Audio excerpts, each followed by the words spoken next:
इतना बड़ा स्कैम किया कि मैं बिलीव ही नहीं कर पाई। उसका नाम है 8 बिट ठग। तो अभी जो कंट्रोवर्सी चल रही है, कंट्रोवर्सी नहीं कहेंगे, ये एक सीरियस लीगल एलिगेशन है काशवी के 8 बिट ठग के ऊपर। अब एलिगेशन क्या है, इनकी जो स्टोरी है वो ये है कि इन्होंने 8 बिट क्रिएटिव्स के साथ काम किया और जो कंपनी या कोई ब्रांड आती है वो उनसे एक अच्छा खासा अमाउंट लेते हैं। सपोज इनने एग्जांपल दिया है 1 लाख रुपए अगर 8 बिट क्रिएटिव्स ने लिए हैं, उसमें से क्या होता था, तो वो डील का 30% रखते थे अपने पास और बाकी का क्रिएटर का एंड होता था, जो कि उनकी मेहनत की कमाई होती है। लेकिन इसमें एलिगेशन ये आया हुआ है कि अगर किसी भी कंपनी ने, ब्रांड ने अगर 1 लाख रुपए की डील क्लोज करी है, उसके बाद 8 बिट ठग जो है काशवी को सिर्फ 60,000 रुपीज़ की डील बताते थे, उसमें से भी 30% के अराउंड कट कर लेते थे और जो है वो बाकी का रेस्ट अमाउंट काशवी को दे दिया जाता था। मतलब कि ऑलमोस्ट हाफ से भी ज़्यादा अमाउंट उनसे ले लिया जाता था। तो यही सीरियस एलिगेशन है, क्योंकि उनकी जो डिस्प्यूट है वो काफ़ी सीरियस नेचर का है, जिसमें काशवी ने जो है अभी मौजूदा में सेंटा क्रूज पुलिस स्टेशन में एफआईआर तक दर्ज करा दी है। एफआईआर में कई सारे सीरियस सेक्शंस हैं जो कि पहले आईपीसी में होते थे, इंडियन पिनल कोड में, अभी जो है बीएनएस में है, और वो काफ़ी सीरियस और ग्रेव नेचर के हैं।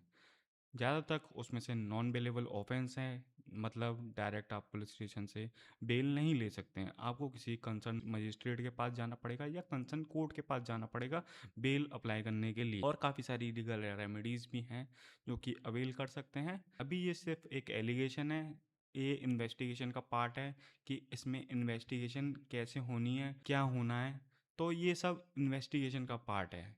अभी जो सेक्शंस हैं, अभी जो एफआईआर जो काशवी ने दिखाई है उसमें 3 सेक्शन लगे हुए हैं, काफ़ी सीरियस सेक्शन हैं, जो कि भारतीय न्याय संहिता का 316 सब सेक्शन 5 है।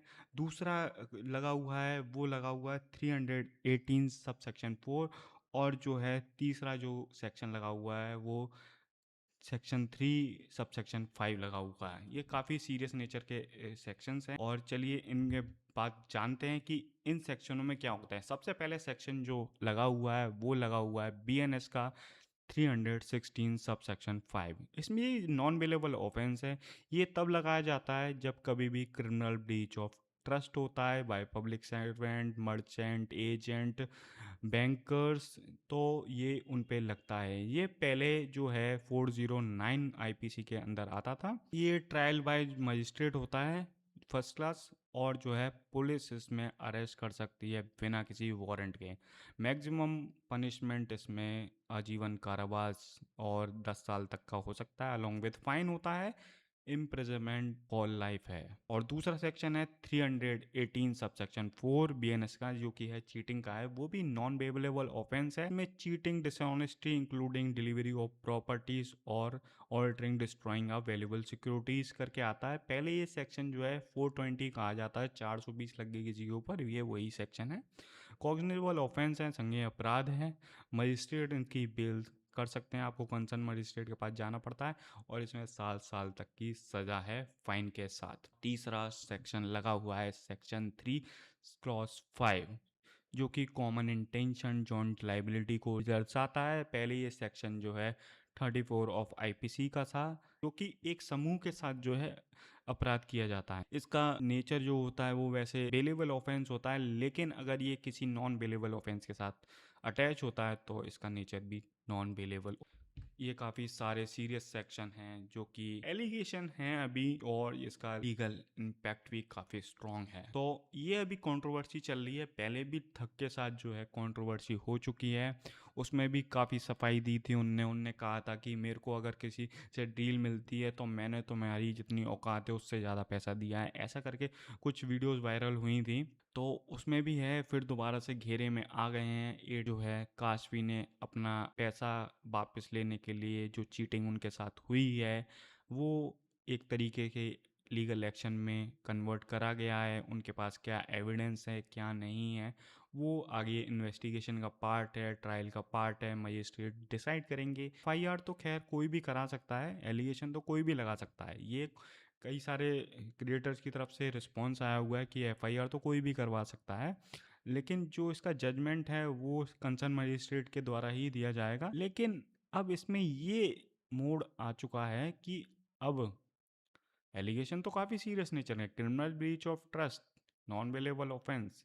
या तो आप हाई कोर्ट अप्रोच करोगे या अवेलेबल लीगल रेमेडीज़ को अवेल करोगे, वो उनकी लीगल टीम बताएगी। लेकिन एलिगेशन काफ़ी सीरियस हैं। अगर ये साबित हो गया तो बहुत सारे क्रिएटरों के साथ, ऑलमोस्ट क्रिएटर इंडस्ट्री में ये सब होता है कि अगर ब्रांड जो है 100 रुपये दे रही है तो जो है मैनेजर उसे 60 रुपये ही बताएगा और आपसे उसमें 30% भी कमीशन ले लेगा। 30%, 5%, 10%, 15%, 20%, 30%, जितने उनके कॉन्ट्रैक्ट में होगा वो उतना कमीशन वहाँ से कट कर लेते हैं।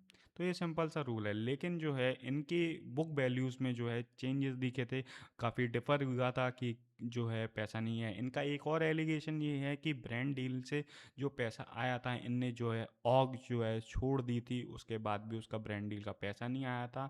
तो इनने ब्रांड के थ्रू जो है 8-बिट थक को कम्युनिकेट किया था, 8-बिट क्रिएटिव्स को कम्युनिकेट किया था। तो वो कहता है आई ईट इट, ऐसा करके इनने बताया है वीडियो में। तो अब देखते हैं कि क्या मोड़ लेता है। ये कोई कंट्रोवर्सी नहीं है, ये एक सीरियस एलिगेशन है किसी के ऊपर कि आपने जो है मेरे साथ विश्वासघात कर दिया है, क्रिमिनल ब्रीच ऑफ ट्रस्ट कर दिया है, मैंने आप पे भरोसा करा था लेकिन आपने ऐसा कर दिया है। चलिए देखते हैं इसमें क्या होता है क्या नहीं होता है, ये काफ़ी इम्पोर्टेंट चीज़ रहेगी। धन्यवाद, बने रहिए, सब्सक्राइब करते रहिए चैनल को।